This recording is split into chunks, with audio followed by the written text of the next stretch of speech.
ಒಂದು ಮನೆ ಅನ್ಸ್ಕೊಬೇಕಾದ್ರೆ ಆ ಮನೆಗೆ ಪ್ರಮುಖವಾಗಿ ಏನು ಬೇಕಪ್ಪ ಅಂದರೆ ಡೋರ್ ಅಂದರೆ ಓಸಲು ಅಥವಾ ವಾಸ್ಕಲ್ ಅಂತ ಕರಿತೀವಲ್ವ, ಸೊ ಅದು ಬೇಕು.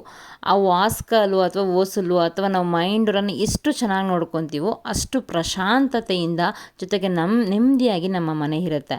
ಸೊ ಹಿಂದೂ ಸಂಪ್ರದಾಯದಲ್ಲಿ ವಾಸ್ತುವನ್ನು ತುಂಬ ಜನ ನಂಬ್ತಾರೆ, ಜೊತೆಗೆ ನಂಬಬೇಕು, ಜೊತೆಗೆ ಅಳವಡಿಸ್ಕೊಬೇಕು.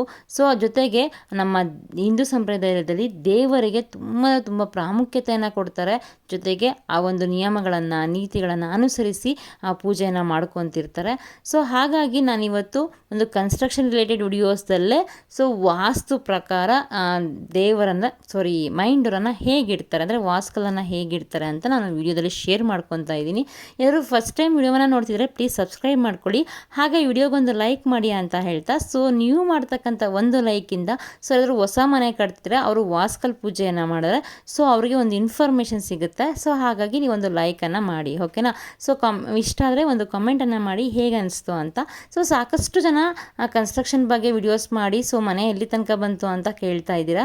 ಸೊ ಈಗ ನಾನು ಇನ್ನು ಮುಂದೆ ಕಂಟಿನ್ಯೂಸ್ ಆಗಿ ನನ್ನ ಮನೆ ಬಗ್ಗೆ ಶೇರ್ ಮಾಡ್ಕೊತೀನಿ. ನಾನು ಮೊದಲಿಗೆ ಇಲ್ಲಿ ಒಂದು ನೀರು ಅಂದರೆ ವಾಸ್ಕಲನ್ನು ತೊಳಿಬೇಕಾದ್ರೆ ಸೊ ಏನೇನಪ್ಪ ಮಿಕ್ಸ್ ಮಾಡಬೇಕು ಅಂದರೆ ಗೋಮೂತ್ರ, ಜೊತೆಗೆ ಅರಿಶಿಣ, ಜೊತೆಗೆ ಶ್ರೀಗಂಧದ ಪುಡಿ. ಸೊ 3 ರೀತಿಯ ಒಂದು ಒಳ್ಳೆ ರೀತಿಯಾಗಿರ್ತಕ್ಕಂಥ ಒಂದು ಸುಗಂಧವಾಗಿ ಬರಲಿ ಅಂತ ನಾನು ವಾಸ್ಕಲ್ಗೆ ತೊಳಿಬೇಕಾದ್ರೆ 3 ರೀತಿಯ ಒಂದು ದ್ರವ್ಯಗಳನ್ನು ನಾನು ಸೇರಿಸ್ಕೊಂಡಿದ್ದೀನಿ. ಸೊ ಯಾಕಪ್ಪ ಸೇರಿಸ್ಕೊಳ್ಳೋದು ಅಂದರೆ ಸೊ ಇಲ್ಲಿ ಇನ್ನೊಂದು ಗಮನದಲ್ಲಿ ನಾವು ಇಟ್ಕೊಬೇಕಾಗಿರ್ತಕ್ಕಂಥ ಅಂಶ ಯಾವುದಪ್ಪ ಅಂದರೆ ಈ ವಾಸ್ಕಲನ್ನು ತೊಳಿಬೇಕಾದ್ರೆ ಎಲ್ಲೂ ಸಹ ಒಂದೇ ಒಂದು ಚೂರು ಕೂಡ ಗ್ಯಾಪನ್ನು ಕೊಡಬಾರ್ದು. ಯಾಕಂದರೆ ನಾವು ಎಷ್ಟು ನೀಟಾಗಿ ವಾಸ್ಕಲನ್ನು ತೊಳಿತೀವೋ ಅಷ್ಟು ನೀಟಾಗಿ ಆ ಒಂದು ಪಾವಿತ್ರತೆಯಿಂದ ಕೂಡಿರುತ್ತೆ. ಸೊ ಹಾಗಾಗಿ ವಾಸ್ಕಲನ್ನು ಎಲ್ಲೂ ಗ್ಯಾಪ್ ಕೊಡ್ದಿರ ನಾವು ತೊಳಿಬೇಕು. ಯಾಕಂದರೆ ಸೊ ನಿಮಗೆಲ್ಲ ಗೊತ್ತು, ನಾವು ಎಲ್ಲೆಲ್ಲಿಂದ ತಂದಿರ್ತೀವಿ, ಜೊತೆಗೆ ಕಾರ್ಪೆಂಟ್ರು ಯಾರು ಮಾಡಿರ್ತಾರೋ ಮತ್ತು ಅವ್ರು ಯಾವ ಟೈಮಲ್ಲಿ ಮಾಡಿರ್ತಾರೋ ಮತ್ತು ಯಾರ್ಯಾರೆಲ್ಲ ಕಾಲಲ್ಲಿ ಟಚ್ ಮಾಡಿರ್ತಾರೋ, ಕಾಲಲ್ಲಿ ಒದ್ದಿರ್ತಾರೋ, ಸೊ ಸಾಕಷ್ಟು ಕೆಲಸಗಳನ್ನು ಮಾಡಬೇಕಾದ್ರೆ ಈ ಥರ ಸಾಕಷ್ಟು ತೊಂದರೆಗಳಾಗಿರುತ್ತೆ. ಸೊ ಹಾಗಾಗಿ ವಾಸ್ಕಲನ್ನು ಒಂದು ಚೂರು ಗ್ಯಾಪ್ ಇಲ್ಲದ್ರೆ ಹಿಂದೆ ಮುಂದೆಲ್ಲ ನೀಟಾಗಿ ತೊಳ್ಕೊಬೇಕಾಗಿರುತ್ತೆ. ಒಂದು ಸ್ವಲ್ಪ ಟೈಮ್ ಹಿಡಿಯುತ್ತೆ. ಸೊ ಇಲ್ಲ ನಮಗೆ ಟೈಮ್ ಇಲ್ಲ ಅನ್ನೋರು ಒಂದು ದಿನ ಮುಂಚೆನೇ ಸೊ ಈ ಕೆಲಸವನ್ನು ಮಾಡಿಟ್ಕೊಳ್ಳಿ. ಸೊ ನಾನು ಒಂದಿನ ಮುಂಚೆ ಮಾಡಬೇಕಾಗಿತ್ತು. ಸೊ ಕೆಲವೊಂದು ಅನಿವಾರ್ಯ ಕಾರಣಗಳಿಂದ ಆವತ್ತೇ ಮಾಡಿದಾಯಿತು. ಸೊ ಅಂದಾಗೆ ಎಲ್ಲ ಫುಲ್ ನೀಟಾಗೆಲ್ಲ ತೊಳೆದಾದ್ಮೇಲೆ ಸೊ ವಾಸ್ಕಲು ಫುಲ್ಲು ಅರಶಿನವನ್ನು ಉಜ್ಜಿ, ಬೇಡ ನಮ್ಗೆ ಅಷ್ಟು ಪೇಷನ್ಸ್ ಇಲ್ಲ ಅಂದರೆ ನಿಮ್ಮ ಇಷ್ಟ, ಆದಷ್ಟು ವಾಸ್ಕಲ್ ಫುಲ್ಲು ಅರಶಿನವನ್ನು ಉಜ್ಜಿ. ಸೊ ಅರಶಿನವನ್ನು ಉಜ್ಜಿದ್ರೆ ಕಳೆ ಬರುತ್ತೆ, ಜೊತೆಗೆ ತುಂಬ ಒಳ್ಳೆಯದು ಅರಶಿನ. ಹಾಗಾಗಿ ವಾಸ್ಕಲ್ ಫುಲ್ ಅರಶಿನ ಇಟ್ಟು ಸುತ್ತಲೂ ವಾಸ್ಕಲ್ ಫುಲ್ಲು ಕುಂಕುಮವನ್ನು ಇಡಿ.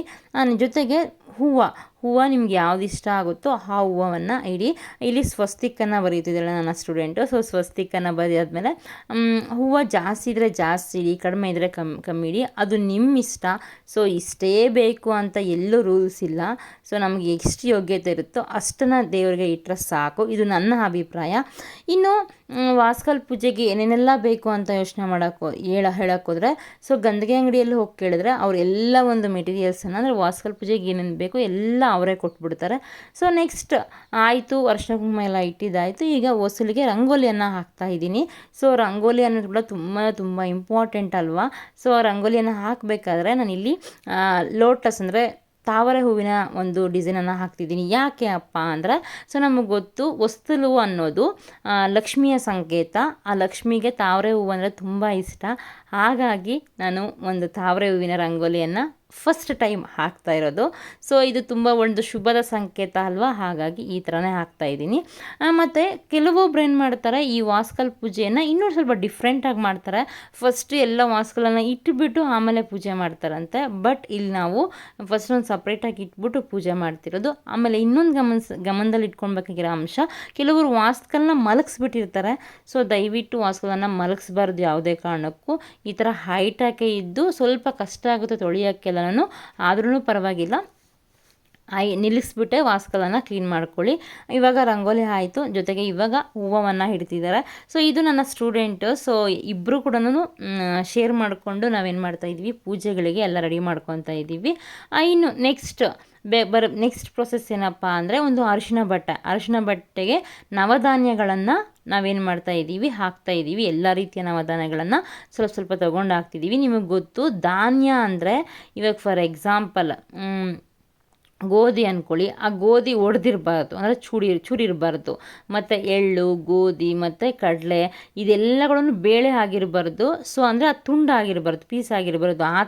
ಆ ಥರದ್ದನ್ನು ಮಾತ್ರ ತೊಗೊಬೇಕು. 9 ರೀತಿಯ ದಾನಗಳನ್ನು ತೊಗೊಂಡು ಅದಕ್ಕೆ ಸ್ವಲ್ಪ ಅರಶಿನ ಕುಂಕುಮವನ್ನು ಹಾಕಿ ನಾನಿಲ್ಲಿ ಕಟ್ತಾ ಇದ್ದೀನಿ. ಸೊ ನೀವೇನು ನೋಡ್ತೀರಾ, ವೈಟ್ ಕಲರ್ ಕ್ಲಾತನ್ನು ತೊಗೊಬೋದು. ಕೆಲವೊಬ್ರು ಏನು ಮಾಡ್ತಾರೆ, ರೆಡ್ ಕಲರ್ ತೊಗೊತಾರೆ. ಬಟ್ ನಮ್ಮ ಕಡೆ ಎಲ್ಲ ನಾವು ವೈಟ್ ಕಲರನ್ನೇ ತೊಗೊತೀವಿ. ಯಾಕೆ ನವಧಾನ್ಯಗಳನ್ನು ಹಾಕೋದು ಅಂದರೆ, ನಮ್ಮ ಮನೆಗೆ ನಮಗೇನು ನವಧಾನ್ಯಗಳು ಅಂದರೆ ನವಗ್ರಹಗಳ ಸಂಕೇತ. ಅಂದರೆ ಎಲ್ಲ ರೀತಿಯ ಧಾನ್ಯಗಳಿಂದ ಸಮೃದ್ಧಿಯಾಗಿ ನಮ್ಮ ಮಳೆ ಬೆಳಗಲಿ ಅಂತ ನವಧಾನ್ಯಗಳನ್ನು ನಾವೇನು ಮಾಡ್ತೀವಿ, ವಾಸ್ಕಲ್ಗೆ ಕಟ್ಟೋದು. ಇನ್ನು ನೆಕ್ಸ್ಟು ದೀಪ. ಆ ದೀಪಕ್ಕೆ ಕೆಲವೊಬ್ಬರು ತುಪ್ಪವನ್ನು ಹಾಕ್ತಾರೆ, ಕೆಲವೊಬ್ಬರು ಎಣ್ಣೆಯನ್ನು ಹಾಕ್ತಾರೆ, ಇಲ್ಲ ಎರಡೂ ಮಿಕ್ಸ್ ಮಾಡ್ಕೊಂಡು ಹಾಕ್ಬೋದು, ನೋ ಪ್ರಾಬ್ಲಮ್. ಸೊ ಇಲ್ಲಿ ನಾವು 2 ಬತ್ತಿಯನ್ನು ಸೇರಿಸಿ ನಾವು ದೀಪವನ್ನು ರೆಡಿ ಮಾಡ್ಕೊತಾ ಇದ್ದೀವಿ. ಸೊ ತೆಂಗಿನಕಾಯಿ ಕೂಡ ಅಷ್ಟೇ 2 ಇರಬೇಕು. ಸೊ ತೆಂಗಿನಕಾಯಿ 2 ಇರಬೇಕು. ಮತ್ತು ನವಧಾನ್ಯಗಳನ್ನು ಮೊದಲೇ ರೆಡಿ ಮಾಡ್ಕೊಬಂದಿದ್ರು ಒಳ್ಳೆಯದು. ಮತ್ತು ಇನ್ನೊಂದು ಏನಪ್ಪ ಅಂದ್ರೆ, ಸೊ ಹೊಸಲು ಕೆಳಗಡೆ ಇರುತ್ತಲ್ಲ, ಸೊ ಹೊಸಲು ಕೆಳಗಡೆ ನಾವೇನು ಇಡಬೇಕು, ನವರತ್ನಗಳನ್ನು ಇಡಬೇಕು. ಸೊ ನವರತ್ನಗಳನ್ನು ಹೇಗಿಡ್ತಾರೆ, ಜೊತೆಗೆ ಚಿನ್ನ ಬೆಳ್ಳಿ ಎಲ್ಲ ಎಷ್ಟೆಷ್ಟು ಹಾಕಬೇಕು ಅದೆಲ್ಲ ಕೂಡ ನಾನು ವಿಡಿಯೋದಲ್ಲಿ ಹೇಳ್ತಾ ಹೋಗ್ತೀನಿ. ಜೊತೆಗೆ 11 ರೂಪಾಯಿ ಕಾಸು ಕೂಡ ಹಾಕಬೇಕು. ಆ ಕಾಸು ಕೂಡ ನಾನು ಎಲ್ಲೆಲ್ಲ ಹಾಕ್ತಾರೆ, ಎಲ್ಲಿ ಇಕ್ತಾರೆ ಏನು ಅಂತ ಕೂಡ ನಾನು ವಿಡಿಯೋದಲ್ಲಿ ಕೊನೆ ತನಕ ನೋಡ್ಕೊಂಡೋಗಿ ನಿಮಗೆ ಪೂರ್ತಿ ಅರ್ಥ ಆಗುತ್ತೆ. ಇಲ್ಲಾಂದರೆ ಅರ್ಧಂಬರ್ಧ ಇನ್ಫಾರ್ಮೇಷನ್ ಸಿಕ್ದಂಗೆ ಆಗುತ್ತೆ. ಹಾಗಾಗಿ ಹೇಳ್ತಾ ಇದ್ದೀನಿ.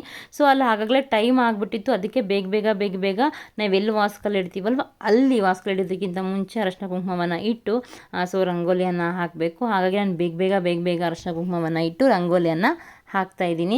ಸೊ ನಾವು ಎಷ್ಟೇ ಎಜುಕೇಟೆಡ್ ಆಗಿದ್ದರೂ, ಎಷ್ಟೇ 5G ಕಾಲದಲ್ಲಿದ್ರೂ ಕೆಲವೊಂದು ನಮ್ಮ ಒಂದು ಹಿರಿಯರು ಪಾಲಿಸ್ಕೊಂಬಂದಿರ್ತಕ್ಕಂಥ ಸಂಪ್ರದಾಯಗಳನ್ನು ಯಾವತ್ತೂ ಮರಿಬಾರ್ದು. ಯಾಕಂದರೆ ಆ ಒಂದು ನಂಬಿಕೆಗೆ ಅದರದೇ ಆದ ಶಕ್ತಿ ಇರುತ್ತೆ. ಇದು ನನ್ನ ಅಭಿಪ್ರಾಯ. ಸೊ ನೀವೇನಂತೀರಾ ಅಂತ ಕಮೆಂಟ್ ಮಾಡಿ ತಿಳಿಸಿ. ಈಗ ನಮ್ಮ ಮಾವ ಬಂದು ಆ ಒಂದು ವಾಸ್ಕಲ್ಗೆ ಆ ಒಂದು ನವಧಾನ್ಯಗಳನ್ನು ಕಟ್ತಿದ್ದಾರೆ. ಮಾವಿನ ಎಲೆ ಕೂಡ ಇಡಲೇಬೇಕು. ಯಾಕಂದರೆ ಪ್ರತಿಯೊಂದು ಹಿಂದೂ ಸಂಪ್ರದಾಯದಲ್ಲಿ ಪ್ರತಿಯೊಂದು ಹಬ್ಬಕ್ಕೆ ಮಾವಿನ ಎಲೆ ತನ್ನದೇ ಆದ ಒಂದು ಪ್ರಾಮುಖ್ಯತೆಯನ್ನು ಪಡ್ಕೊಂಡಿರುತ್ತೆ. ಹಾಗಾಗಿ ಮಾವಿನ ಎಲೆಯನ್ನು ತೋರಣವನ್ನು ಕಟ್ಟಿ ಇಡ್ತಾರೆ ಕೆಲವೊಬ್ಬರು ಹಾಗೆಯನ್ನು ಕಟ್ಟಿ ಇಡ್ತಾರೆ. ಹೇಗಿಟ್ಟರು ಪ್ರಾಬ್ಲಮ್ ಏನೂ ಇಲ್ಲ, ಒಟ್ಟಿನಲ್ಲಿ ಇರಬೇಕು ಸ್ವಲ್ಪ. ಹಾಗಾಗಿ ಸೊ ಒಟ್ಟಾರೆಯಾಗಿ ಇಷ್ಟು ಮಟ್ಟಿಗೆ ಇವಾಗ ರೆಡಿ ಮಾಡ್ಕೊಂಡಿದ್ದೀವಿ. ಇವಾಗ ದೀಪ ಹಚ್ಚೋದಕ್ಕೆ ನಾನು ಆಗಲೇ ಹೇಳ್ದಂಗೆ ತುಪ್ಪ, ಎಣ್ಣೆ ಯಾವುದಾದ್ರು ನಿಮ್ಮ ಇಷ್ಟದ ಪ್ರಕಾರ ನೀವು ಹಾಕಬಹುದು. ವಾಸ್ಕಲನ್ನ ಒಂದು ಸೈಡ್ಗೆ ಇಟ್ಟಿದ್ದಾರಲ್ಲ, ಸೊ ಅಲ್ಲಿ ಇವಾಗ ನಾನೇನು ಮಾಡ್ತಿದ್ದೀನಿ ಅಂದರೆ ಪೂಜೆ ಸಾಮಾನೆಲ್ಲ ಏನಿದೆಯಲ್ಲ ಅದನ್ನು ಎತ್ತರ ತೊಗೊಂಡೋಗಿ ಇಡ್ತಾ ಇದ್ದೀನಿ. ಲಕ್ಷ್ಮೀ ದೇವಿ ಅಂತ ನಾನು ಏನು ಹೇಳಿದ್ನಲ್ಲ ಹೊಸಿಲು, ಸೊ ಅದಕ್ಕೆ ನಾನು ಇಲ್ಲಿ ಅರಿಶಿನ ದಾರವನ್ನು ಇಕ್ತಾ ಇದ್ದೀನಿ, ಎಲೆ ಅಡಕೆ ಮತ್ತು ಬಾಳೆಹಣ್ಣು.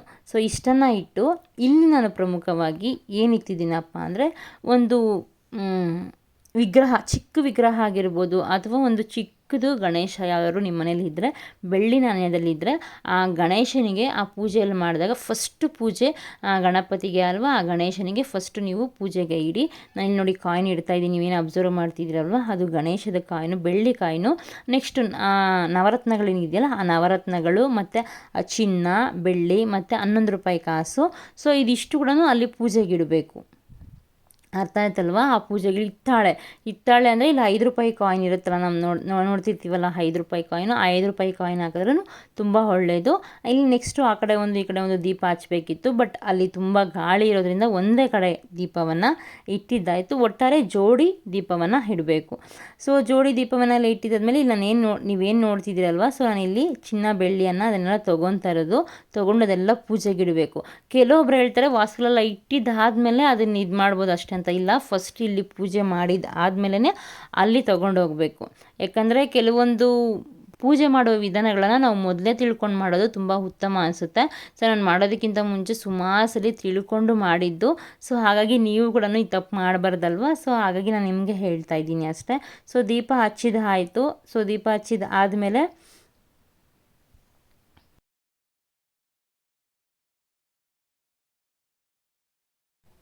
ಸೊ ಊದುಬತ್ತಿಯನ್ನು ಹಚ್ಬೇಕಲ್ವ. ಸೊ ಊದುಬತ್ತಿಯನ್ನು ಕೂಡ ಹಚ್ಚಿದ್ದಾಯಿತು. ಸೊ ಇಷ್ಟೊತ್ತಿಗಾಗಲೇ ಟೈಮು 8 ಗಂಟೆಯಿಂದ 9 ಗಂಟೆಗೆ ನಮಗೆ ಟೈಮ್ ಕೊಟ್ಟಿದ್ದರು. ಆದರೂ ಸಹ ಟೈಮ್ ಆಗೋಯಿತು. ವಾಸ್ಕಲ್ ಹಿಡಿಯೋಷ್ಟರಲ್ಲಿ ಒಂದು 2-3 ನಿಮಿಷ ಹೆಚ್ಚು ಕಮ್ಮಿ ಆಗೋಯಿತು. ಆದರೂ ದೇವ್ರ ಮೇಲೆ ಭಾರ ಹಾಕ್ಕೊಂಡು ಸೊ ಪೂಜೆ ಆದರೂ ಪೂಜೆ ಅಂತೂ ನೆರವೇರಿಸಿದ್ವಿ. ಕೊನೆಗೆ ಪೂಜೆ ಆಯಿತು. ಸೊ ಪೂಜೆ ಆಗಿದ್ದಾದಮೇಲೆ ಮಂಗಳಾರತಿ ಕೂಡ ಆಗಬೇಕಲ್ವ. ಸೊ ವಿಪರೀತ ಗಾಳಿ ಇದ್ರಿಂದ ಮಂಗಳಾರತಿ ಕೂಡ ಸ್ವಲ್ಪ ಲೇಟ್ ಆಯಿತು. ಮತ್ತು ಮನೆಯವರು ಯಾರ್ಯಾರು ಇದ್ದಾರಲ್ಲ, ಸೊ ಮನೆಯವರು ಎಲ್ಲರೂ ಕೂಡ ಊದ್ಬತ್ತಿಯಲ್ಲಿ ಆರತಿಯನ್ನು ಮಾಡ್ತಾಯಿದ್ರು. ನೆಕ್ಸ್ಟು ತೆಂಗಿನಕಾಯಿ ನೀರಿರುತ್ತಲ್ಲ, ಸೊ ತೆಂಗಿನಕಾಯಿಗೆ ಅದೇ ನೀರಿತ್ತಲ್ವ, ಸೊ ನಾನು ಮೊದಲೇ ಹೇಳಿದ್ನಲ್ಲ 3 ದ್ರವ್ಯಗಳಿಂದ ಮಿಕ್ಸ್ ಮಾಡಿದ್ದು ಅಂತ. ಸೊ ಆ ಒಂದು ನೀರಿಂದ ಆ ತೆಂಗಿನಕಾಯಿನ ತೊಳೆದು ಅರಿಶಿನ ಕುಂಕುಮವನ್ನು ಇಟ್ಟು ಸೊ ತೆಂಗಿನಕಾಯಿನ ಹೊಡ್ಕೊಂಬರಬೇಕು.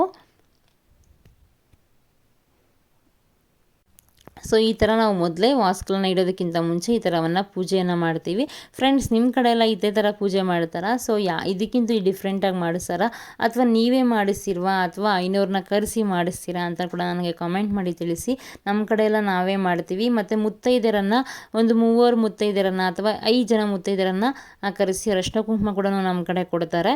ಸೊ ಇರೋರು ತುಂಬ ಶ್ರೀಮಂತರು ಅಥವಾ ಚೆನ್ನಾಗಿರೋರು ಇನ್ನೂ ಅರಿಶಿನ ಕುಂಕುಮದ ಜೊತೆಗೆ ತಾಂಬೂಲಗಳನ್ನು ಕೊಟ್ಟು ಇನ್ನೂ ಚೆನ್ನಾಗಿ ಮಾಡ್ತಾರೆ. ಬಟ್ ನಾವು ನಮ್ಮ ಒಂದು ಸ್ಥಾಯಿಗೆ, ನಮ್ಮ ಒಂದು ಯೋಗ್ಯತೆಗೆ ನಾವು ಎಷ್ಟಿರುತ್ತೋ ಅಷ್ಟೇ ನಾವು ಮಾಡಬೇಕಲ್ವ. ಸೊ ಯಾವುದನ್ನು ಕೂಡ ಆಡಂಬರ ಮಾಡ್ಕೊಬಾರ್ದು ಅನ್ನೋದು ನನ್ನ ಒಂದು ಅಭಿಪ್ರಾಯ.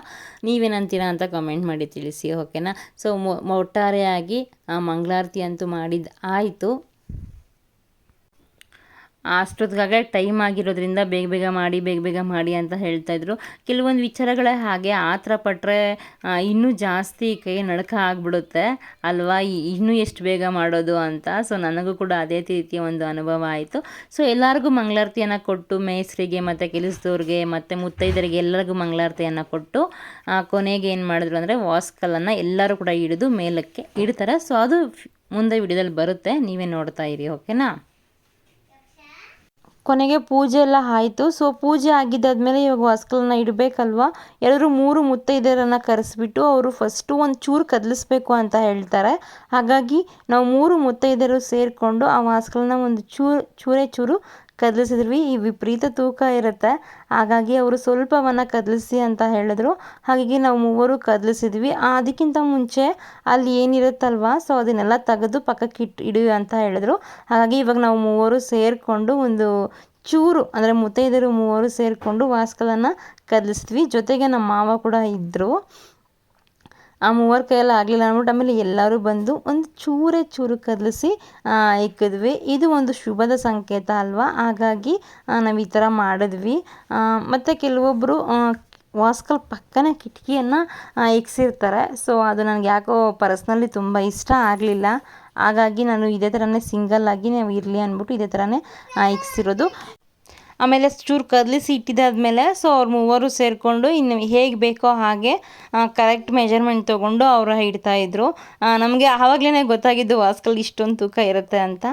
ಆಮೇಲೆ ಅವ್ರು ಏನು ಮಾಡ್ತಾಯಿದ್ರು ಅಂದರೆ ನೀಟಾಗಿ ಎಲ್ಲಿ ಕರೆಕ್ಟಾಗಿ 6 ಇಂಚ್ ಬಿಡಬೇಕಲ್ವ, ಸೊ ಈಶಾನ್ಯ ಮೂಲೆಯಲ್ಲಿ 6 ಇಂಚನ್ನು ಬಿಟ್ಟು ಅವರು ಕರೆಕ್ಟಾಗಿ ಕೂರಿಸಿ ಆ ವಾಸ್ಕಲನ್ನ ಕೊನೆಗೆ ಫಿಟ್ ಮಾಡಿದ್ರು. ಸೊ ಫಿಟ್ ಮಾಡೋದಕ್ಕಿಂತ ಮಾಡಿದಾದಮೇಲೆ ಸೊ ಇನ್ನೂ ಪ್ರೊಸೆಸ್ ಇದೆ, ಅದನ್ನು ಸಹ ಏನೇನು ಮಾಡಿದ್ವಿ ಅನ್ನೋದು ಕೂಡ ನಿಮಗೆ ಈ ವಿಡಿಯೋದಲ್ಲಿ ತೋರಿಸ್ತಾ ಹೋಗ್ತೀನಿ, ನೋಡ್ಕೊತಾ ಹೋಗಿ. ಸೊ ನಾನು ಅಂದ್ಕೊಂಡೆ ಜಸ್ಟು ವಾಸ್ಕಲ್ನ ತೆಗ್ದಲ್ಲಿ ಇಡೋದು ಅಷ್ಟೇ ಅಂತ, ಬಟ್ ವಿಪರೀತ ಮೆಜರ್ಮೆಂಟ್ ತೊಗೊಂಡು ವಿಪರೀತ ಇಕ್ಕೋದು ತುಂಬ ಅಂದರೆ ತುಂಬ ಕಷ್ಟ ಆಗುತ್ತೆ. ಇದೆಲ್ಲ ಫಸ್ಟ್ ಟೈಮ್ ಲೈಫಲ್ಲಿ ನೋಡ್ತಿರೋದ್ರಿಂದ ನನಗೆ ಸ್ವಲ್ಪ ಡಿಫ್ರೆಂಟ್ ಎಕ್ಸ್ಪೀರಿಯೆನ್ಸ್ ಅಂತಲೇ ಹೇಳ್ಬೋದು. ಸೊ ಅದೇ ಅವರು ಆಲ್ರೆಡಿ ಅವ್ರು ಇರ್ತಾ ಇದ್ರಲ್ವ, ಸೊ ಹಾಗಾಗಿ ಇಲ್ಲಿ ನಾನು ಏನು ಮಾಡ್ತಾಯಿದ್ದೆ, ಮುತ್ತೈದರಿಗೆ ಅರಿಶಿನ ಕುಂಕುಮವನ್ನು ಕೊಡ್ತಾ ಇದ್ದೆ. ಜೊತೆಗೆ ಒಂದು ಸ್ವಲ್ಪ ನಮಗೆ ಇಷ್ಟ ಆಗುತ್ತೋ ಅಷ್ಟೊಂದು ಸ್ವೀಟನ್ನು ತೊಗೊಬಂದು ಆ ಸ್ವೀಟನ್ನು ಕೊಡೋದು. ಯಾಕಂದರೆ ಆ ಸ್ವೀಟನ್ನು ಕೊಟ್ಟರೆ ಬಾಯಿ ಸಿಹಿ ಮಾಡಿಕೊಂಡು ಸೊ ಖುಷಿ ಪಟ್ಟರೆ ಸೊ ನಮ್ಗೆ ಅದು ಒಂದು ಥರ ಆಶೀರ್ವಾದ ಥರ ಇರುತ್ತಲ್ವ. ಸೊ ಹಾಗಾಗಿ ನಾನೇನು ಮಾಡಿದೆ ಅಂದರೆ ಸ್ವೀಟನ್ನು ಕೂಡ ತೊಗೊಬಂದಿದ್ದೆ. ಜೊತೆಗೆ ಅರಿಶಿನ ದಾರ, ನಮ್ಮ ಕಡೆ ಎಲ್ಲ ಅರಿಶಿನ ದಾರ ಕೊಡ್ತೀವಿ. ಸೊ ಅರಿಶಿನ ದಾರ ಕಟ್ಕೊಂಡ್ರೆ ಅದು ತುಂಬ ಒಳ್ಳೆಯದು, ಶುಭದ ಸಂಕೇತ ಅಂದ್ಬಿಟ್ಟು ಹಾಗಾಗಿ ಅರಿಶಿನ ದಾರ ಕೂಡ ಕೊಟ್ಟಿದ್ವಿ. ಅವ್ರು ಅರಿಶಿನ ದಾರ ಕೂಡ ಕಟ್ಕೊಂಡ್ರು.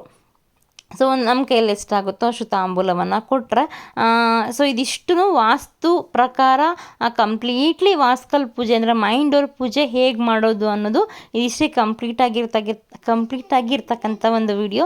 ಸೊ ಐ ಹೋಪ್ ನಿಮಗೆ ಈ ವಿಡಿಯೋ ಹೇಗೆ ಅನಿಸ್ತು ಅಂತ ನೀವು ತಪ್ಪದೆ ನನಗೆ ಕಮೆಂಟ್ ಮಾಡಿ ತಿಳಿಸ್ತೀರಾ ಅಂತ ಅಂದ್ಕೊತೀನಿ. ಸೊ ನಾನು ಆಗಲೇ ಹೇಳ್ದಂಗೆ ನಾವು ಎಷ್ಟೇ 5G ಜನ್ರೇಷನ್ನು 6, 7G ಜನ್ರೇಷನ್ಗೆ ಹೋದ್ರೂ ನಮ್ಮ ಹಿರಿಯರು ಪಾಲಿಸ್ಕೊ ಬಂದಿರತಕ್ಕಂಥ ಕೆಲವೊಂದು ನಿಯಮಗಳನ್ನು ನಾವು ತಪ್ಪದೆ ಪಾಲಿಸಲೇಬೇಕು. ಸೊ ಇದು ನಿಯಮಗಳು ಅನ್ನೋದಕ್ಕಿಂತ ಹೆಚ್ಚಾಗಿ ನಮಗೇನಂದರೆ ಎಲ್ಲೋ ಒಂಥರ ಪಾಸಿಟಿವಿಟಿ ಬರುತ್ತೆ ಅನ್ನೋ ಒಂದು ನಂಬಿಕೆ ಅಷ್ಟೆ. ನಂಬಿಕೆ ಅನ್ನೋದು ಜೀವನದಲ್ಲಿ ತುಂಬ ದೊಡ್ಡದು. ಸೊ ನಂಬಿ ಮಾಡ್ತಕ್ಕಂಥ ಕೆಲಸ ಪ್ರತಿಯೊಂದು ಸಹ ಆಗುತ್ತೆ ಅನ್ನೋದು, ಚೆನ್ನಾಗಾಗುತ್ತೆ ಅನ್ನೋದು ನನ್ನ ಅಭಿಪ್ರಾಯ. ಸೊ ಇದು ನಿಮಗೆ ಇದೇನು ಯಾವುದೇ ರೀತಿ ತೊಗೊತೀರೋ ಅದು ನಿಮಗೆ ಬಿಟ್ಟಿದ್ದು. ಸೊ ನಾನು ಕನ್ಸ್ಟ್ರಕ್ಷನ್ ರಿಲೇಟೆಡ್ ವಿಡಿಯೋಸು ತುಂಬ ಲೇಟ್ ಆಯಿತು ಆ್ಯಕ್ಚುಲಿ. ಸೊ ಇಲ್ಲಿ ತನಕ ಏನಾಗಿದೆ ಅನ್ನೋದು ಕೂಡ ನಾನು ಅಪ್ಕಮಿಂಗ್ ವಿಡಿಯೋದಲ್ಲಿ ಹೇಳ್ತಾ ಹೋಗ್ತೀನಿ. ಸೊ ಅಂದಾಗೆ ಮೊನ್ನೆ ಒಬ್ಬರು ವಿಡಿಯೋಗೊಂದು ಕಮೆಂಟ್ ಮಾಡಿದರು, ಕಿಟಕಿಗೂ ಮತ್ತು ವಾಸ್ಕಲ್ಗೆ ಎಷ್ಟಾಯಿತು ಅಂತ. ಅದು ಬಿಲ್ ಸಮೇತ ನಿಮ್ಮ ಮುಂದೆ ತಂದು ನಾನು ಆದಷ್ಟು ಎಕ್ಸ್ಪ್ಲೈನ್ ಮಾಡೋದಕ್ಕೆ ಟ್ರೈ ಮಾಡ್ತೀನಿ. ಯಾಕಂದರೆ ನಾನು ಅಷ್ಟಾಗುತ್ತೆ ಅಂತ ಅಂದ್ಕೊಂಡಿರಲಿಲ್ಲ. ನಿಜವಾಗ್ಲೂ ಹೇಳ್ತೀನಿ, ತುಂಬಾ ಜಾಸ್ತಿ ದುಡ್ಡಾಯಿತು. ನೆಕ್ಸ್ಟ್ ಈಗ ನಾನು ಹೇಳಿದಾಗಲೇ ವಾಸ್ಕಲ್ ಅಂದರೆ ಹೊಸ್ಲು ಕೆಳಗಡೆ ಏನೇನು ಹಾಕಬೇಕು ಅನ್ನೋದು ನಾನು ಹೇಳ್ತೀನಿ. ಆದರೆ ಕೆಳಗಡೆ ಏನು ಹಾಕಬೇಕು ಅಂದರೆ ಸ್ವಲ್ಪ ಚಿನ್ನ ಮತ್ತು ಬೆಳ್ಳಿ ಮತ್ತು ಹಿತ್ತಾಳೆ ನಾಣ್ಯ ಹಾಕಿದ್ದೀನಿ ಇಲ್ಲಿ ನಾನು. ಜೊತೆಗೆ ನವರತ್ನ ಅದು ಮೇಲೆ ಗ್ಲಾಸ್ ಇರುತ್ತಲ್ಲ, ಆ ಗ್ಲಾಸ್ ಓಪನ್ ಮಾಡಿಡಬೇಕು. ಯಾಕಂದರೆ ಆ ಓಪನ್ ಮಾಡಿಟ್ಟಾಗ ಆ ಹೊಸ್ಲು ಅನ್ನೋದು ಆ ನವರತ್ನಗಳಿಗೆ ತಗಲ್ತಾ ಇರಬೇಕು. ಸೊ ಹಾಗಾಗಿ ಆ ಥರನೇ ಇಡಬೇಕು. ನೆಕ್ಸ್ಟು ಪೂಜೆ ಎಲ್ಲ ಆಗಿದ್ದಾದಮೇಲೆ ಹೊಸ್ಲ ಇಟ್ಟಿದ್ದಾದಮೇಲೆ ಆ ಒಂದು ಹೊಸಲಿಗೆ ಹಾಲು ಮತ್ತು ತುಪ್ಪ ಮತ್ತು ಹಾಲು ಎರಡನ್ನು ಮಿಕ್ಸ್ ಮಾಡಿ ಮುತ್ತೈದೆಯರು 3-5 ಜನನೂ ಸೇರಿಕೊಂಡು 3 ಕಡೆಯನ್ನು ಹಾಕಬೇಕು. ಸೊ ಇದು ಕೂಡ ನಾನು ಬೇಸಿಕ್ಲಿ ತಿಳ್ಕೊಂಡು ನಾನು ಮಾಡ್ತಕ್ಕಂಥ ಒಂದು ಇದಾಗಿರುತ್ತೆ. ಯಾಕಂದರೆ ನನಗೂ ಗೊತ್ತಿರಲಿಲ್ಲ, ನಾನು ಕೆಲವೊಬ್ಬರ ಹತ್ರ ಕೇಳಿ ತಿಳ್ಕೊಂಡು ಈ ಥರ ಮಾಡ್ತಾ ಇರೋದು. ನಾನು ಆಗಲೇ ಹೇಳಿದಾಗೆ ನವರತ್ನವನ್ನು ಇಡಬೇಕಾದ್ರೆ ಆ ಗ್ಲಾಸನ್ನು ಕ್ಲೋಸ್ ಮಾಡಬೇಡಿ. ಕ್ಲೋಸ್ ಮಾಡಿದ್ರೆ ಆ ಒಂದು ನವರತ್ನವನ್ನು ಇಟ್ಟು ಕೂಡ ಪ್ರಯೋಜನ ಇಲ್ಲ. ಸೊ ಹಾಗಾಗಿ ಹೇಳ್ತಿದ್ದೀನಿ. ಸೊ ಒಟ್ಟಾರೆಯಾಗಿ ವಾಸ್ಕಲ್ ಪೂಜೆ ಸೊ ಈ ರೀತಿ ಆಯಿತು. ಸೊ ನಿಮ್ಗೆ ಹೇಗೆ ಅನ್ನಿಸ್ತು ಅಂತ ನನಗೆ ಕಮೆಂಟ್ ಮಾಡಿ ತಿಳಿಸಿ. ಜೊತೆಗೆ ಅವರು ಮತ್ತೆ ಏನು ಹೇಳಿದರು ಅಂದರೆ, ಈ ಮನೆಯಲ್ಲಿರ್ತಕ್ಕಂಥ ಹೆಣ್ಮಕ್ಳು ಇರ್ತಾರಲ್ವ, ಸೊ ಅವರು ಮತ್ತು ಮುತ್ತೈದರು ಹೊಸಲನ್ನ ದಾಟಿ ಒಳಗಡೆ ಬನ್ನಿರಿ ಅಂತ ಹೇಳಿದರು. ಸೊ ಆ ಒಂದು ವಿಡಿಯೋ ಕ್ಲಿಪ್ಪಿಂಗ್ ಮಿಸ್ ಆಯಿತು. ಸೊ ಹಾಗಾಗಿ ಅದು ವಿಡಿಯೋ ಮಾಡಲಿಲ್ಲ. ಸೊ ಇರಲಿ ಅಂತ ಹಾಗೆ ಹೇಳ್ತಿದ್ದೀನಿ ಅಷ್ಟೇ. ಇದೇನು ನೋಡ್ತಿದ್ದೀರಲ್ಲ ವಾಸ್ಕಲ್ಲು, ಇದು ಬಂದು ದೇವ್ರ ಮನೆದು. ಸೊ ಅಂದಾಗೆ ನಾವು ಯಾವ ಮರ ಬಳಸಿರೋದು ಅಂದರೆ ಹೊನ್ನೆ ಮರ. ಸೊ ಟೀಕ್ ವುಡ್ ಬಳಸುವಷ್ಟು ರಿಚ್ ಇಲ್ಲ. ಸೊ ಹಾಗಾಗಿ ಹೊನ್ನೆ ಬಳಸಿದ್ದೀವಿ. ಬಟ್ ಅವರನ್ನು ಕೇಳಿದ್ದಕ್ಕೆ, ಟಿಂಬರಲ್ಲಿ ಕೇಳಿದ್ದಕ್ಕೆ ಅವ್ರೇನು ಹೇಳಿದ್ರು ಅನ್ನೋದು ನಾನು ಕಾಮೆಂಟಲ್ಲಿ ಮುಂದಿನ ವಿಡಿಯೋದಲ್ಲಿ ನಿಮಗೆ ಹೇಳ್ತಾ ಹೋಗ್ತೀನಿ. ನಿಮ್ಗೆ ಗೊತ್ತಾಗುತ್ತೆ ಯಾವ ವುಡ್ ಬೆಸ್ಟ್ ಅಂತ. ನಾನು ಎಕ್ಸ್ಪ್ಲೈನ್ ಮಾಡಿದ್ರೆ ನಿಮ್ಗೆ ಗೊತ್ತಾಗುತ್ತೆ. ಈಗ ದೇವ್ರ ಮನೆಗೆ ವಾಸ್ಕಲನ್ನು ಕುಳಿಸಿದ್ದಾರೆ. ಸೊ ದೇವ್ರ ಮನೆಗೆ ವಾಸ್ಕಲ್ ಮಾಡಿಸಿದಾಗ ನಾವು 7 ಅಡಿ ಹೈಟನ್ನು ಕೊಟ್ಟಿದ್ವಿ. ಬಟ್ ಅವ್ರು 7 ಅಡಿ ಹೈಟನ್ನು ಮಾಡಿಲ್ಲ, ಅರ್ಧ ಅಡಿ ಕಡಿಮೆ ಮಾಡಿದ್ದಾರೆ. ಸೊ ಆಮೇಲೆ ಗೊತ್ತಾಯಿತು ಅರ್ಧ ಅಡಿ ಯಾಕೆ ಕಡಿಮೆ ಮಾಡಿದ್ದಾರೆ ಅಂದರೆ, ನಮ್ಮ ಮನೆಗಿಂತ ಜಾಸ್ತಿ ಎಲ್ಲದಕ್ಕಿಂತ ನಾವು ಜಾಸ್ತಿ ಇಂಪಾರ್ಟೆನ್ಸ್ ಕೊಡೋದು, ಜಾಸ್ತಿ ಪ್ರಾಮುಖ್ಯತೆಯನ್ನು ಕೊಡೋದು ದೇವ್ರ ಮನೆಗೆ ಅಲ್ವಾ. ಸೊ ದೇವರ ಗುಡಿ ಅಂತ ಕರಿತೀವಿ. ಸೊ ನಮ್ಮ ಎಲ್ಲ ಕಷ್ಟಗಳನ್ನು ಸುಖಗಳನ್ನು ನಾವೆಲ್ಲ ದೇವ್ರ ಹತ್ರ ಹೇಳ್ಕೊತೀವಿ. ಮತ್ತು ಇರಬೇಕು ಅಂದರೆ ಆ ದೇವರ ಮನೇಲಿ ಕುತ್ಕೊಂಡು ಒಂದು 5 ನಿಮಿಷ ನೆಮ್ಮದಿ ಅನಿಸುತ್ತೆ ನಮ್ಮ ಮನಸ್ಸಿಗೆ. ಸೊ ಹಾಗಾಗಿ ಆ ದೇವ್ರ ಮನೆ ದೇವರು ಅನ್ನೋರು ನಮಗಿಂತ ಹೈಟ್ ಆಗಿರಬೇಕಲ್ಲ, ಹಾಗಾಗಿ ದೇವ್ರ ಮನೆ ಕೂಡ ನಮಗಿಂತ ಹೈಟ್ ಇರಬೇಕಂತೆ. ಹಾಗಾಗಿ ನೆಲದ ಮಟ್ಟಕ್ಕಿಂತ ಒಂದು 1/4 ಅಡಿ ಸ್ವಲ್ಪ ಹೈಟ್ ಇರಬೇಕಲ್ವ, ಹಾಗಾಗಿ ದೇವ್ರ ಮನೇನ ಸ್ವಲ್ಪ ಹೈಟಾಗಿ ಇಟ್ಟಿದ್ದಾರೆ. ಸೊ ಇಷ್ಟೇ. ಇಲ್ಲಿ ನಾನು ಹೂವನ್ನು ಹಾಕ್ತಿದ್ದೀನಿ. ಯಾಕೆ ಇಲ್ಲಿ ಹೂವು ಹಾಕ್ತಿದ್ದೀನಿ ಅಂದರೆ, ಸೊ ಮೇಲೆ ಹಾಕೋದಕ್ಕೆ ಪ್ಲೇಸ್ ಇರಲಿಲ್ಲ, ಮಳೆನೂ ಹೊಡೆದಿರಲಿಲ್ಲ, ಅದಕ್ಕೆ ಹೊಸ್ಲಿಗೆ ಹಾಕ್ತಿದ್ದೀನಿ ಅಷ್ಟೇ. ಸೊ ಹೂವು ಹಾಕಿ ದೀಪವನ್ನು ಹಚ್ಚಿ ಮಂಗಳಾರತಿಯನ್ನು ಮಾಡಿದೆ ಸಿಂಪಲ್ಲಾಗಿ. ಸೊ ಮಾಡಲೇಬೇಕು ದೇವ್ರ ಮನೆಗೂ. ಮತ್ತು ಮೈಂಡವ್ರಿಗೆ ಹೇಗೆ ಪೂಜೆ ಮಾಡ್ತೀವೋ ದೇವ್ರ ಮನೆ ಕೂಡ ಹಾಗೆ ಪೂಜೆ ಮಾಡಬೇಕು. ಆದರೆ ಹೊಸಲು ಕೆಳಗಡೆ ನವರತ್ನ ಹಾಕಿದ್ರೆ ಸಾಕು, ಚಿನ್ನ ಬೆಳ್ಳಿ ಅದೆಲ್ಲ ಏನೂ ಹಾಕೋ ಅವಶ್ಯಕತೆ ಇಲ್ಲ. ಸೊ ಇದು ಬೇಸಿಕ್ ಇನ್ಫಾರ್ಮೇಷನ್ನು. ಸೊ ನಾನು ತಿಳ್ಕೊಂಡು ನಾನು ಅಳವಡಿಸ್ತಕ್ಕಂಥ ಕೆಲವೊಂದು ನಿಯಮಗಳನ್ನು ನಾನು ನಿಮ್ಮ ಹತ್ರ ಶೇರ್ ಮಾಡ್ಕೊಂಡಿದ್ದೀನಿ. ಸೊ ಮತ್ತು ನಮ್ಮ ಮನೆಯಲ್ಲಿ ದೇವ್ರ ಮನೆ ಬಾಗಿಲು ಬಂದು ಉತ್ತರಕ್ಕೆ ಬಂದಿದೆ. ಸಾಕಷ್ಟು ಜನ ನಾನು ಒಂದು ಹೌಸ್ ಪ್ಲಾನಿಂಗನ್ನು ಶೇರ್ ಮಾಡ್ಕೊಬೇಕಾದ್ರೆ, ಸೊ ನೀವು ದಕ್ಷಿಣಕ್ಕೆ ಮುಖ ಮಾಡಿ ಪೂಜೆ ಮಾಡ್ತೀರಲ್ವ ಸಿಸ್ಟರ್, ಸೊ ಅದರಿಂದ ಪ್ರಾಬ್ಲಮ್ಸ್ ಏನಾದರೂ ಆಗಬಹುದು, ಸೊ ಯೋಚನೆ ಮಾಡಿ ಅಂತ ಹೇಳಿದ್ರು. ಸೊ ಖಂಡಿತ ಇಲ್ಲ, ದಕ್ಷಿಣಕ್ಕೆ ಮುಖ ಮಾಡಿ ದೇವ್ರಿಗೆ ಆಪೋಸಿಟ್ ಕುತ್ಕೊಂಡು ಪೂಜೆ ಮಾಡಬೇಕು ಅಂತ ಏನೂ ಇಲ್ಲ. ಪೂರ್ವಕ್ಕೂ ಕೂಡ ಕುತ್ಕೊಂಡು ಪೂಜೆಯನ್ನು ಮಾಡ್ಬೋದು. ಸೊ ಪಶ್ಚಿಮಕ್ಕೆ ಕುತ್ಕೋಬಾರ್ದು, ದಕ್ಷಿಣಕ್ಕೆ ಕುತ್ಕೊಬೋದು. ಅಷ್ಟು ಬಿಟ್ಟರೆ ಪೂರ್ವಕ್ಕೆ ಕುತ್ಕೊಂಡು ದೇವ್ರಿಗೆ ಪೂಜೆಯನ್ನು ಮಾಡ್ಬೋದು. ಸೊ ಹಾಗಾಗಿ ಉತ್ತರಕ್ಕೆ ಬಾಗಿಲು ಬಂದಿರೋದ್ರಿಂದ ಪ್ರಾಬ್ಲಮ್ ಏನೂ ಆಗಲ್ಲ. ಇನ್ನೊಂದು ಏನು ಅಂದರೆ, ನಮ್ಮದು ಉತ್ತರಕ್ಕೆ ಬಂದಿರೋದ್ರಿಂದ ದಕ್ಷಿಣದಲ್ಲಿ ಇರ್ತಕ್ಕಂಥ ಗೋಡೆ ನಾವು ಮೈನ್ ಗೋಡೆಗೆ ಅಟ್ಯಾಚ್ ಮಾಡಿಲ್ಲ. ಸೊ ಜೊತೆಗೆ ಹಿಂದೆ ಒಂದು ಸ್ಟೋರ್ ರೂಮ್ ಥರ ಮಾಡ್ಕೊಂಡಿದ್ದೀವಿ. ದಕ್ಷಿಣಕ್ಕೆ ಮೈನ್ ಗೋಡೆಗೆ ಯಾವುದೇ ಕಾರಣಕ್ಕೂ ದೇವ್ರ ಮನೆ ಅಟ್ಯಾಚ್ ಆಗಬಾರ್ದು ಅಂತ ಹೇಳ್ತಾರೆ. ಹಾಗಾಗಿ ನಾನು ಸ್ವಲ್ಪ ತಿಳ್ಕೊಂಡು ಒಂದಷ್ಟು ಜನವನ್ನ ಕೇಳಿ ಆ ದೇವ್ರ ಮನೆಯನ್ನು ಇಲ್ಲಿ ಇಡಿಸಿರೋದು. ಸೊ ಪ್ರಾಬ್ಲಮ್ ಏನೂ ಆಗಲ್ಲ. ಸೊ ದಕ್ಷಿಣದ ಮೈನ್ ಗೋಡೆಗೆ ಮಾತ್ರ ದೇವ್ರ ಮನೆ ಇಕ್ಸ್ಬಾರ್ದು ಅಷ್ಟೇ. ಜೊತೆಗೆ ವಾಶ್ರೂಮ್ ದೇವ್ರ ಮನೆ ಪಕ್ಕದಲ್ಲಿ ಬರಬಾರ್ದು ಅಂತ ಹೇಳ್ತಾರೆ. ಆದರೆ ನಾವು ಪೂರ್ವಕ್ಕೆ ಕೂತ್ಕೊಂಡು ದೇವರು ದಕ್ಷಿಣಕ್ಕೆ ಮುಖ ಮಾಡಿ ದೇವರನ್ನ ಇಟ್ಟರೆ ಸೊ ಏನೂ ಆಗಲ್ಲ. ಸೊ ಇದಿಷ್ಟು ದೇವ್ರ ಮನೆ ಪೂಜೆ, ದೇವ್ರ ಮನೆ ವಾಸ್ಕಲ್ ಪೂಜೆ ಸಿಂಪಲ್ಲಾಗಿ ಮಾಡಿದ್ವಿ. ಮೈಂಡೋರು ವಾಸ್ಕಲ್ಗೆ ಎಷ್ಟು ಪ್ರಾಮುಖ್ಯತೆಯನ್ನು ಕೊಡ್ತೀವೋ ದೇವ್ರ ಮನೆ ವಾಸ್ಕಲ್ ಕೂಡ ಅಷ್ಟೇ ಪ್ರಾಮುಖ್ಯತೆಯನ್ನು ಕೊಡಬೇಕು. ಸೊ ಹಾಗಾಗಿ ಸಿಂಪಲ್ಲಾಗಿ ದೇವ್ರ ಮನೆ ಪೂಜೆ ಕೂಡ ಮುಗಿಸಿದ್ವಿ. ಜೊತೆಗೆ ಇಲ್ಲಿ ನಾನು ಅರಶಿನ ಕುಂಕುಮವನ್ನು ತೊಗೊತಿದ್ದೀನಿ, ಯಾಕಂದರೆ ನಮ್ಮ ಮನೆ ಅಲ್ವಾ. ಸೊ ನಾನೇ ಅರಶಿನ ಕುಂಕುಮ ತೊಗೊಂಡಿಲ್ಲ ಅಂದರೆ ಹೇಗೆ. ಸೊ ಹಾಗಾಗಿ ಅರಶಿನ ಕುಂಕುಮವನ್ನು ತೊಗೊಂಡು ಜೊತೆಗೆ ಮಕ್ಕಳು ಕೂಡ ತೊಗೊಂಡ್ರು. ಸೊ ಇದಿಷ್ಟು ಫ್ರೆಂಡ್ಸ್ ನಮ್ಮ ಒಂದು ವಾಸ್ಕಲ್ ಪೂಜೆ ಅಂದರೆ ಮೈಂಡ್ ಡೋರ್ ವಾಸ್ಕಲ್ ಪೂಜೆ ಅನ್ನೋದು. ಸೊ ಹೇಗಿತ್ತು, ಸೊ ತುಂಬ ಸಿಂಪಲ್ಲಾಗಿ ಮಾಡಿ ಮುಗಿಸಿದ್ವಿ. ನಾನು ಯಾವಾಗಲೂ ಹೇಳ್ತಿರ್ತೀನಿ ಹಾಸಿಗೆ ಇದೆಷ್ಟು ಕಾಲು ಚಚ್ಚಬೇಕು ಅಂತ. ಸೊ ಎಷ್ಟಿರುತ್ತೋ ಅಷ್ಟರಲ್ಲೇ ಮಾಡಿ ಮುಗಿಸೋದು ಒಳ್ಳೆಯದು ಅಂತ ಅನ್ನಿಸ್ತು. ಹಾಗಾಗಿ ನಾನು ಎಷ್ಟಿತ್ತೋ ಅಷ್ಟರಲ್ಲೇ ಮಾಡಿ ಮುಗಿಸಿದ್ದೀನಿ. ಸೊ ಇನ್ನು ಮುಂದೆ ಕಂಟಿನ್ಯೂಸ್ ಆಗಿ ಕನ್ಸ್ಟ್ರಕ್ಷನ್ ರಿಲೇಟೆಡ್ ವಿಡಿಯೋಸ್ ಬರುತ್ತೆ ಅಂತ ಹೇಳ್ತೀನಿ. ಯಾಕಂದರೆ ಸ್ವಲ್ಪ ಫೋನು ಸ್ಟೋರೇಜ್ ಜಾಸ್ತಿ ಆಗೋಗ್ಬಿಟ್ಟಿತ್ತು. ಬಟ್ ಇವಾಗ ಪ್ರಾಬ್ಲಮ್ಸ್ ಎಲ್ಲ ಸಾಲ್ವ್ ಆಗಿದೆ. ಹಾಗಾಗಿ ಇನ್ಮೇಲೆ continues daily video construction related video ಬಂದೇ ಬರುತ್ತೆ.